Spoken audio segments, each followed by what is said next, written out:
నాకేం చెప్పలేదే వాడు, ఎందుకు ఏమైందట? ఏమో పెద్దోడా ఈడు ఉండబుద్ధి అయితే లేదు పోతానంటాండు. అవునానే, సర్లే నేను వానితో మాట్లాడతా. మరి వాడు ఎక్కడన్నాడే? బయట బండి కాడు ఉన్నాడు బిడ్డ, ఫోన్ పట్టుకొని ఏమో చేస్తాండు. సరే అమ్మా, నేను పోయి వానితో మాట్లాడతా.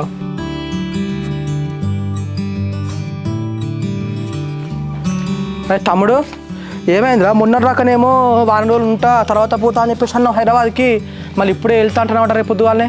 అన్న ఇంకో ఇట్లా ఊళ్ళు ఉంటే బాగా టైం వేస్ట్ అవుతుందని చెప్పేసి ఇట్లా హైదరాబాద్ అయినా జాబ్ చూసుకుందామని డిసైడ్ అయినా. అదేనే తమ్ముడు, ఇక వారం రోజులు ఉంటా అన్నావు కదరా, ఇక 4 రోజులు అయితే దీపావళి కదా, దీపావళి అయిపోయినాక పోతా అని చెప్పేసి అనుకున్నా. కానీ మరి రేపే పోతా అని చెప్పేసి ఈ సడన్ నిర్ణయం ఎందుకు తీసుకున్నావు? లేదన్న, నా మైండ్ కూడా ఏమంతా మంచిగా లేదు, వెళ్ళిపోతా రేపు. మైండ్ మంచిగా లేదు ఎందుకంటున్నావురా? ఎందుకు మరి నీకున్న వెన్నెలకి అన్న గొడవ ఇట్లా అయిందారా?